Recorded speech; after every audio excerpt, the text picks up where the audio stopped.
Hi, and welcome to the Lifetime Athlete Podcast. This is the show where we discuss ways to achieve peak performance at any age and maximize health and longevity. I'm here today. I'm your host, John Zombro. I should mention that. And thanks for being with me. And I'm also here with my amazing co-host, PK the Incomparable. Good morning, PK. John, good morning. So today, episode number 103, we're going to talk about structure and function. Structure and function, it's almost mysterious. Had I not scanned our notes, I might not know what you were talking about. I'd say it's mysterious and also ubiquitous. It's wide. It can mean so many, open to interpretation. And that's why today we're going to drill down and really get into what you mean by structure and function. Yeah. So again, folks, welcome. Thank you so much for being with us. If you are a regular listener and you're a lifetime athlete, hey, we love you. Thank you very much for giving us this opportunity. And if you're new to the show, hey, welcome. And we hope you get something out of this. I'm pretty sure that you're going to. And I'm just going to jump right in. Here we are at the Lifetime Athlete, and we're talking about structure and function. And so those words, I think the words themselves are familiar to all of us, particularly when we consider the lens of human movement. Go on. Oh, yes, thanks. So structure and function, they are interrelated, they're interdependent, and it's all about how our bodies are shaped and how they move, forming an amazing integration. So that's what I'm hoping to focus on with you, PK, sir, in today's discussion. I love it. Well, don't make me wait because I'm on the edge of my seat. Where are we going to get started talking about structure and function? So you love it, but of course, if you and I were Dumb and Dumber, you would say, "I like it a lot." I would, but I leave that to you. That the singing impersonations. I'm just a man on the street here trying to learn a little nugget, pearl or two. Well, learning and sharing and growing—that's what it's all about. So. First of all, let's define these words, structure and function, both in dictionary and in TLA terms. Let's do it. So structure is the arrangement of and relations between the parts or elements of something complex. No doubt. And of course, if I TLAify it, if I lifetime athleteify the term structure, it's the shape of the human organism, both in its parts and its whole, particularly the skeleton. Yes. Okay, I got that. Skeleton structure. Okay. Good. Go into function, and then I've got a question for you. Okay. Function, per the dictionary, is an activity or purpose natural to or intended for a person or thing. Yes. And the TLA version, it's the pattern of movement or operation exhibited by the body. Absolutely. I got it. So and that makes sense. It's actually, especially when you kind of break it down and simplify it there, it does make sense. The shape of the human organism, we've got the skeleton, and then it's what movement looks like, what operating that structure looks like. I'm curious what sparked this topic. Before we get a little deeper, broadly, how did this pop into your mind? I'm excited that you asked that because we didn't discuss this at all. But as you know, the PK, of course, the Lifetime Athlete is the home of the Hard to Kill workshop. That's coming up on February 29th here in Bozeman, Montana. And it's really all about, optimizing human performance as well as maintaining that at a high level across the lifespan. Well, I was actually giving that workshop yesterday for one of my business clients. So we were doing an in-house version of that. And we got into this topic because it's one of the central topics of the Hard to Kill workshop. And folks were using words like fantastic and incredible and amazing as they, began to learn about structure and function, particularly as we were doing some of the lab experiences. And so it was so fresh in my mind, I thought, hey, let's just talk about it on today's show. I love it. And so it was born from these real life conversations of, now we all have we all have a structure and we all function on the daily, but you were sort of breaking it down and they were getting a lot from you just kind of pulling back the curtain or making sense of it. I love that. Yeah, and this particular show, I should have identified it appropriately at the beginning. I'll make Mm, sure I do that in the title and notes. But this is a physical therapy basic show or a PT basic show, and so that thought of structure and function, as you kind of alluded to, it's constantly in the minds of PTs. We're trained to think about that and just live it constantly, and so it's really on the tip of my tongue. All the time, whether or not I just gave a workshop on it, that's just, I guess, how that goes. I love it. So, well, let's get into it. Let's start talking about structure. Can you put that in context for me? How you think about it? Let's use the hip. Why wouldn't we? Okay, so everybody thinks about their hip. It's the most stable joint in the body. It's a ball and socket. You can picture that. The the femur, that long leg bone, has that long shaft, and then it has a short neck, and then the head or ball of the femur fits right into the socket of the innominate bone or the side of the pelvis. That's the acetabulum. So no anatomy quiz today, but that's again PT talk. And so there are differences in humans with respect to that socket. Some people have a deep socket that is shaped like a cup, and then others will have a more shallow socket that's shaped more like a dish. John, that is such a easily absorbable basic idea. And I'm sitting here thinking, no kidding, but I had never thought about that before. Like, we dove into this deep in animal fit, how we're all different. The human beast looks different, functions different, but I had never considered the fact that that would sort of trickle down to something as basic as the hip socket being vastly different depending on the type of human beast you are. Precisely. And so this skeletal structure can vary from person to person, and it can vary in several areas. I'm going to share with you three.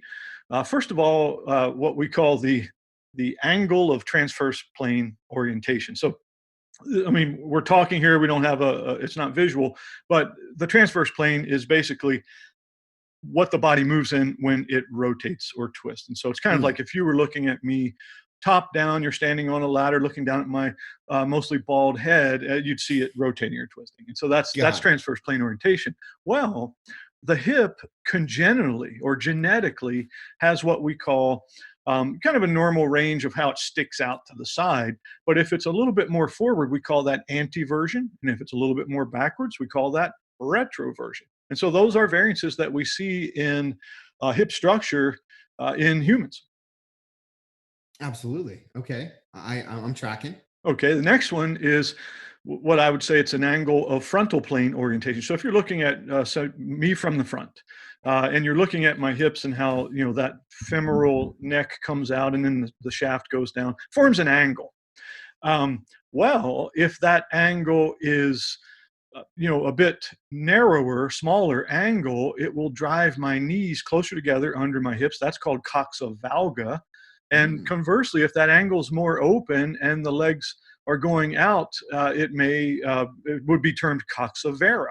And so, again, just some differences in how people are put together. Oftentimes, they're quite subtle, but we do have these. absolutely. And then you said there was a third Yeah, the third component. one is basically kind of back to more of those animal fit models again. It's the degree of soft tissue integrity. So Mhm. soft tissues are basically the things that aren't bone. And so we've got the joint capsule, which is kind of like that really strong gristle sac that surrounds the Mm, joint. The ligaments that add more support to that. The tendons of the muscles kind of connecting and crossing the joint. And then lastly, the muscles themselves, acting on the hip, of which there are over a dozen. So um, moving right along, I would say that some people are going to have these really dense, strong connective tissues that just don't give a lot, and then others are going to have these very much more, supple, elastic fluid, willow in the spring, flexing along the stream bank type of nature. And again, those are differences that we'll see in people, and certainly they have a pronounced effect at the hip. sure. And then so you take the hip. First of all, we have, one on either side, and then all of the other elements of the human structure. quite complex. It just multiplies the everything that you talked about in the hip applies to all the areas of the body. Yeah, and things work in layers in the Mm, human genome. So some of these differences, have been proven to be population specific. mm, And so we have some population generalities, different races, cultures, ethnicities, ancestral background, and then we have some room for individual variance within that. But since this is a PT Basics show, Dr. Stuart Mcgill, who is a physical therapist, I think he's now retired from Ontario. He had done a lot of work with this morphology of the hip, particularly with looking at power lifters. mm. No So, kidding. yeah, and I won't get too far into it, but basically what he found was that the power lifters who were largely of, say, Eastern European descent and some Middle Eastern countries where, again, we have quite a few power lifters, they have the dish-shaped hips most frequently. Hmm. And then people who are from Western or Northern European descent, like say they're Irish or Scandinavian, they have a proportion of that. They're going to have much more likelihood to have this cup-shaped hip. That's really, it's really incredible. And I think that it does go back to what we thought about animal fitness, knowing where you personally, where one shakes out with our own structure. All right, now let's talk about, how we would think about the hip socket as a structure and then like driving function or combining with function or whatever that means to you. Yeah, exactly. So it's definitely a strong case of structure driving function when we think of the hip, and then especially what we were looking at yesterday in the Mm, Hard to Kill workshop, doing the squat. So we had a lab yes. experience that looked at squatting, and just to describe this again, we don't have to go to the greatest of depths, but as we move from standing upright to squatting, the hip has to go through some requisite motion to allow our bodies to, get up and down. Absolutely. And I think everyone can identify with a squat.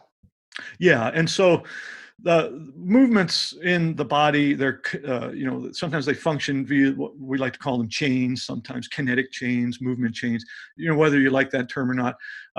We have what's called obligatorily coupled motions. And so, when you move down or descend into a squat, your hip has to be able to relatively do three things. It has to flex, it has to abduct, and it has to externally rotate.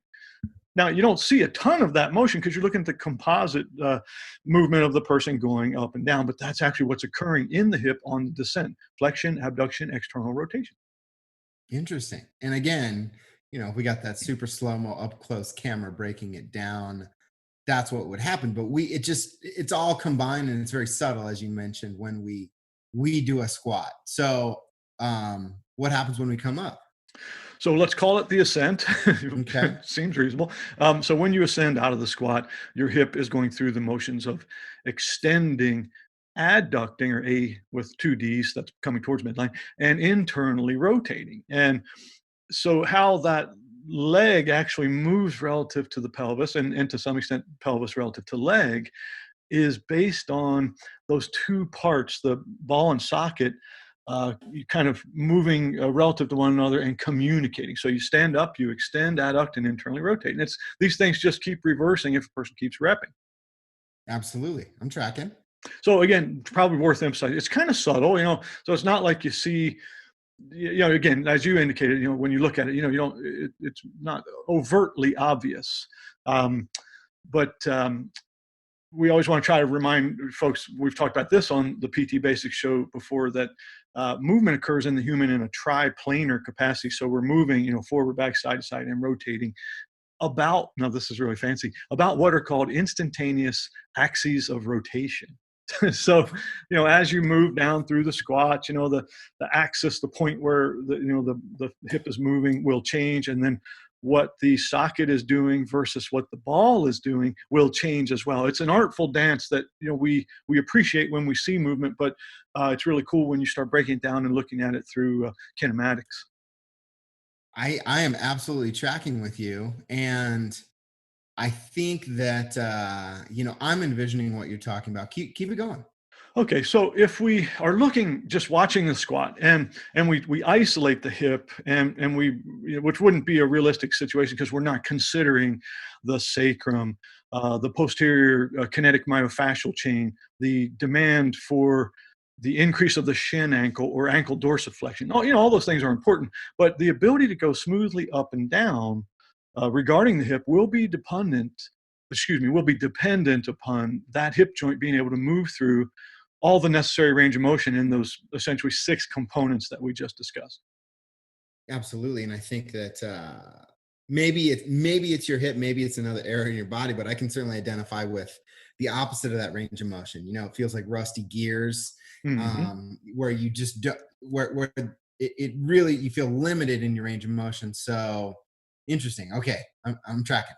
Yeah, and I like the way you talked about that rusty gears and limitations, because if we isolate the hip again and we say, well, okay, now that dish shaped hip, the one that's technically slightly more dysplastic or has more mobility. Well, it easily accommodates the motion demands of the squat, and it maintains proper joint spacing all the way up and down. And that's important because in joints, we don't have bone on bone. We always have a spacing between those bone endings. It's called a fluid film interface. And that's where our synovial fluid is providing a little bit of lubrication and even cushioning. Interesting. Okay, I gotcha. So now you go to what you were talking about, really the restriction or the rusty feeling, as you mentioned. So that's the cup style hip. It's more restricted in total mobility. So it tends to, in trying to get all the way down and up in the squat, takes up tends to take up all of its available motion, and then it loads into compression. And that's bone on bone as depth decreases. So hitting a bony block never feels good. You know it. And that's why I think what you were alluding to there. And this leads to femoroacetabular impingement. FAI is a nice short way to say that. Pinching in the anterior hip, and osteoarthritis. So, we have to be aware that unless the body can safely compensate elsewhere, and some do, that hip is jamming every time. And so, chronic, heavy, deep squatting at end range are not great for this cup-shaped hip.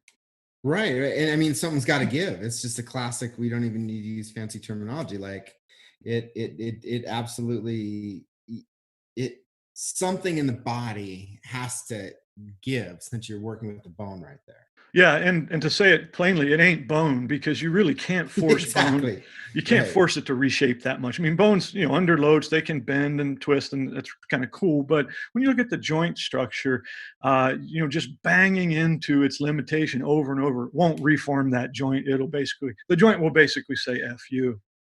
Right, exactly. So knowing what you got and what your experience is, I'm certain as we're going to get further into this discussion, it's really about how can I use that information as power to have a better experience, etc. Yeah, and so it comes down to that. Hip shape will be one of the major determinants looking at structure and how a person squats, referring to function. It's obviously a Mhm. bit more complicated than this example that we discussed, but someone with a naturally limited hip will be more likely not to squat as deep and will exhibit compensatory strategies like rounding the lumbar spine, which is a no-no under load. Right. Okay. Yeah, absolutely. So probably enough talking about squat. Now, if let's move it into kind of a different capacity or a Mhm. different framework. Let's start with identifying a specific function, and just kind of dive into that. I love it. What are we going to talk about? Well, just for fun, let's use jumping and landing because it is fun. It is fun, and perhaps we would say this is an activity that might be limited to the youth, and I think that or if you're not of the TLA mindset, that's where you might shake out. So I'm excited that you picked this as a way to sort of frame this up and get into the nitty gritty. Yeah, and hell no is kind of my answer there, because yeah, that's what that's where pushback exists. I can't jump or land or sprint or play because that's only for kids. Well, okay, that's why you should try to stay a kid all your life. But okay, with jumping and landing, this will make total sense. We Yeah, have a propulsive strategy to get off the ground, and upon landing, we have an absorptive one.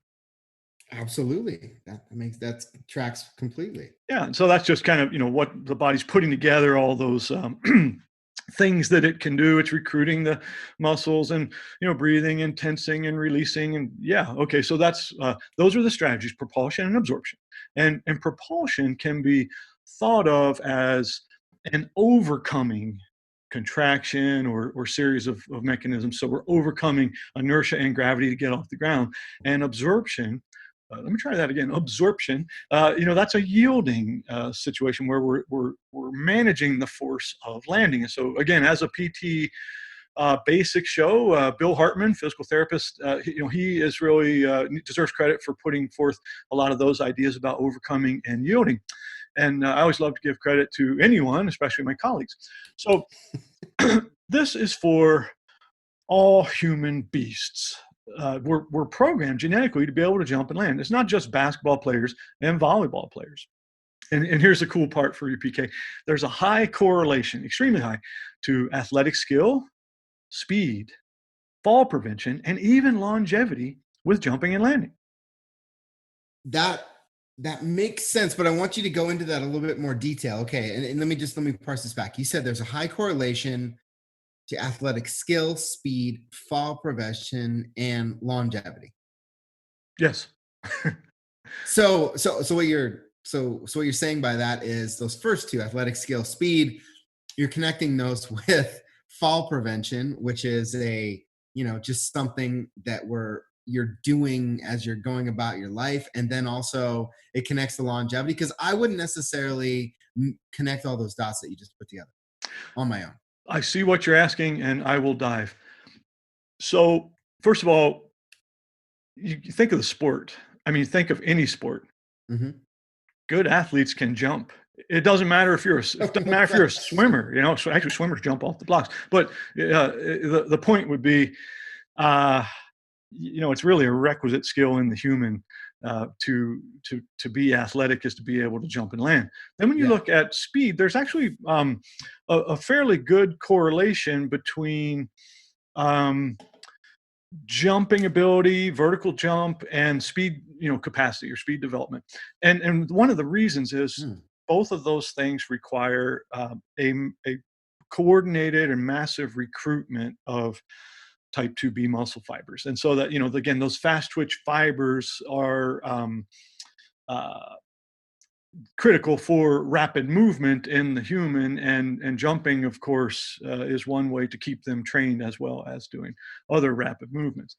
Now you get to fall prevention. It's really the same thing. Those are the very same muscles that are involved in balance and what are called righting reactions. And so, if you trip a little bit and you're starting to go, well, those fast twitch fibers can shoot the leg out, and you can catch it in many cases, and that's really a powerful thing to think about for training for safety for all of us, but particularly as we get into our later decades. And then ultimately longevity, it's the same deal, because if you have those capacities, you don't end up crashing, breaking your hip, going into an institution, getting pneumonia, and dying, which is actually a very, very strong statistic. Right. That's that is a vivid but far too commonplace situation. So, well, it all makes sense. Like if you have those things, then they're all connected, even though that we might not think with longevity, or we might being agile enough not to fall and break your hip, connecting that with a basketball player, or a time in our youth when we were playing a sport like that was a lot of running and jumping. Precisely, and that's what being a lifetime athlete's all about. It's what the Hard to Kill workshop's all about. In fact, it's basically jump to live is what I'm talking about. So you might say, uh-oh, that's not one, but that's two Van Halen ops right there. So, first you got Dave, oh, might as well jump. So yeah, you might as well jump. And by gosh, you should. And then also Sammy's singing, you've got to give, you've got to give, you've got to give to live. Well, okay. There we go. Yeah. Well done. As you know where I shake out Dave over Sammy, but still, Jay-Z is at the top of that. Yeah, you might as well jump, and you might as well give yourself a jump to live. That's all I got to say on that. Absolutely. So let's take this example and talk about function affecting structure. Let's take it back to the human beast and connect these dots further for me. Okay, so when you jump and land, like Mhm. Roth on that video, which was friggin' phenomenal, Amazing video. Okay, so we have this wonderful amortization phase. So when you're amortizing energy, what you're doing is you're converting potential energy to kinetic energy and vice versa. And Mhm. it's really a wonderful injection of life giving load into the human beast. No doubt. No doubt. And that does, I mean, it's easy to see. Yeah, loading is good. Loading is what we need to thrive. Loading is not to be feared. We want to go about loading intelligently, yes, not like idiots, but we need loads to live. Yes. And that runs counter to a lot of the just reduce the impact completely, etc. methodologies or ideas that were pervasive, like were prevalent a lot, maybe in the last 20 years, but have been, depending on where you shake out, sort of disproved or counteracted, or it's hard to get the right information. But at some point, you could have come across a PT philosophy that was reduce your impact as much as possible. Yeah, and that's what we were talking about in Hard to Kill, and we Hmm. will be talking about it in the workshop here in Bozeman on February Sure. 29th. It's I'm going to repeat myself three times: context, context, context. And Love really, it. what I mean by that is, yeah, there are times when we want low impact and we want to reduce loading, and maybe that's because we're trying to progress a person and they've been injured or deconditioned, and what's appropriate to do, what's indicated. But then ultimately, where does the high performing lifetime athlete human beast go? It's in managing loads like a pro. Absolutely. Absolutely. Okay, we'll keep on going. Okay, so what happens over time is that Mhm. jumping function, excuse me, that jumping function drives structural enhancement. Since we're talking about structure in the lower extremity, the bone density increases magnificently. In fact, eating meat and jumping is more powerful than taking medication, calcium supplements, and walking. And you're probably going to take me to task on that statement as well. I'm not. No, I think that I just at this point in the conversation, it's really sinking in about the interconnected nature of the function and the structure. Yeah, and so obviously what the science says is that, bone is 50% protein. It's made up of a protein matrix. And if we are getting that protein from meat, we're also probably getting some of the fat soluble vitamins like vitamin K2, which helps with bone mineralization. And that's actually a bit more important than just calcium because it's easy to get calcium into the body. So, making that point, and then obviously jumping is a more powerful loading stimulus than is walking. Now, is walking appropriate in many cases and valuable? Yes, it is. But just wanted to say, if you want to make yourself, let's say you're a 28-year-old female runner and you've already had a couple of stress fractures in your career. Well, if you want to be more resistant to stress fractures, recognize that's a metabolic problem as much as it is a mechanical problem. So, what Hmm. we need to do is say, we got to get you on some meat. Yeah, you want to fight it and push back, but that's what I'm going to say. You're going to need to eat some meat and you're going to need to incorporate jumping into your program. It almost will bulletproof you if you do it correctly. It needs to be in the protocol. And now, if you said, okay, now I'm 75, whether I'm a male or female, I want to prevent osteoporosis. Again, we want you jumping and landing. Now, does this mean you're doing plyos off of like a 48-inch box? No, no, that's not appropriate. But we want to find a way to safely incorporate this technique. So I got a lot of people who are not even using any, jumping box or device. They're just very lightly going up and down such that they can get a piece of paper under their feet each time. Now, and having said that, one of my clients, he'll be 70 this year. He is leaping on and off of a 36-inch box because he's been in the lifetime athlete programs for a while and he's trained that up. But hey, anything's possible. Absolutely, and I like how you combine it there. That's super interesting about both of those examples. You need some jumping, and then you need to combine it with some the nutritional component of that. And I think that those things you barely ever hear, if ever, the connection between the two.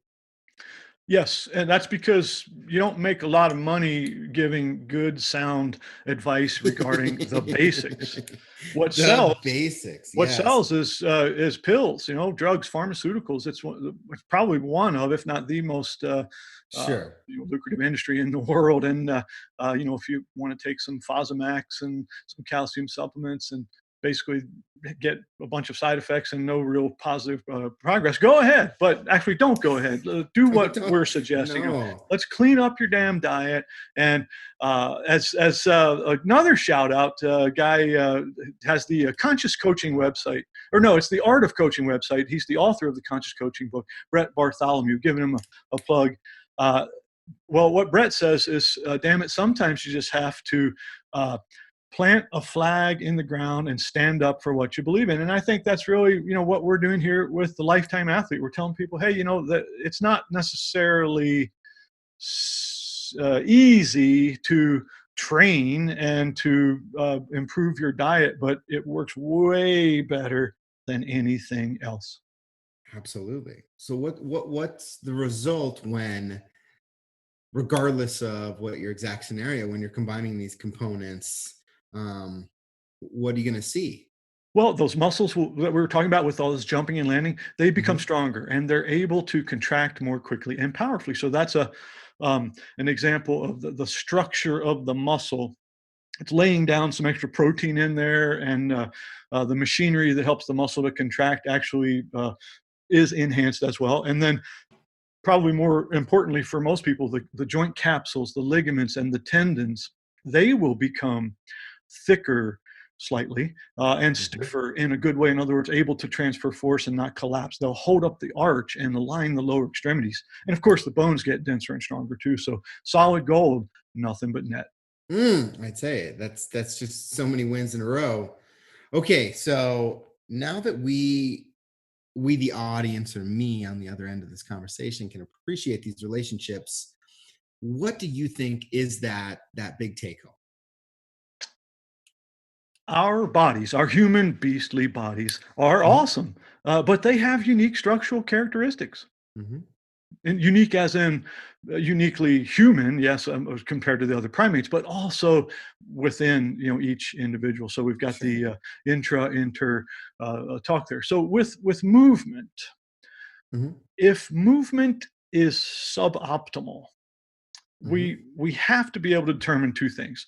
So you can determine this yourself if you're astute, and maybe if you listen to podcasts all the time, that might be true. Or maybe you have hired someone, a professional, a coach, a trainer, a therapist, who can look at you and who can really have that ability to tell, well, what's the pattern here, what's the prime driver, what's the root cause, these sorts of things. So you have to do this to determine two things. Number one, is this suboptimal movement that we're seeing due to a soft tissue restriction or a motor pattern? So in other words, your body's just, it's a little stiff. It has to kind of limber up, or you haven't quite learned how to perfect that movement. If either of those things are true, we can coach and cue and train our way to better movement or function.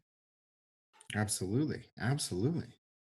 But on the other hand, if we're looking at something that just doesn't feel right, and it feels like you're banging up against a bony block, and I'm Hmm. always, as a clinician, if somebody says it feels like I'm banging up against a bony block, they sometimes even use that term. Well, I'm like, that's probably because you are, and we need to respect that. So it's not going to change, and we need to either explore ways to accommodate that restriction and safely substitute around it to kind of be able to still do that movement, or we abandon that exercise or pattern and we move to a more effective one for that unique individual. And that absolutely, it, it makes sense, but I can also see that it's not always the course of action, even if it's something that's that clear that you're actually bumping up against that bony block. That it's just it is common sense, but I could see how that would not be the first thing that you would do. And this gets into one of my great soapboxes, and probably some of those colleagues that I mentioned before as well. You see so much stuff out there, on the webs, very, you name it, the TV, the books, whatever, where people they're really confident because what they found that they're doing works for them, or it works for a majority of the population that they seem to be working with. So they Mhm. accidentally fall into this bias, Mhm. maybe even intentionally, that, okay, this is the way things are done. This is the method. This is how we coach it. This is how we cue it. This is how you do it. Yeah. No, because that's not going to work for everyone. And so if we go back to this basic set of tools of understanding, anatomy and structure and function, we can find a way to create the safe way to load, pain-free, gain conditioning, create a movement win for everyone. But it does take some thinking. And so I would just say, as an training, fitness, exercise consumer, audience, and friends, if you can share this with your friends and family, anything that's not working is not because the program is awesome and you suck. It's more the Mhm. opposite. You're awesome. We just haven't found your awesome fit. And any programming individual who tells you you suck actually sucks themselves. Indeed. No, but seriously, that's a great, it's great advice, and it's uncommon. Well, let's just say this. We'll close it up. If you love this kind of content where we break down the science of human performance and we explore ways to optimize the human beast, come to Hard to Kill, the workshop for folks who want to feel great, do more, be better, and die late, healthy, and quickly. Absolutely. So, do you want to just give the folks whose curiosity is piqued, like an overview of what the workshop is? Yeah, the workshop it's basically a master class in kicking ass. And Yes. what I mean by that is we actually go through and we kind of explain a lot of these principles that we've been talking about on the show, some of the PT basics things, but then we look at the 5-3-1 lifetime athlete system. So how do you keep that body?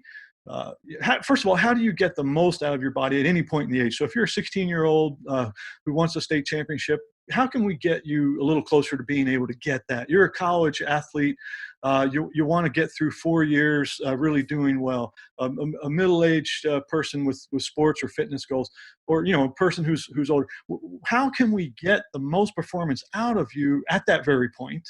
Can we use science and common sense to do that? And then also, how can we help you maintain it so that you stay high performing, healthy, long living through your lifespan? Well, that's really what this thing's all about. And it uses the 5-3-1 lifetime athlete system, applying the 5 foundational components of lifelong health, which is essential.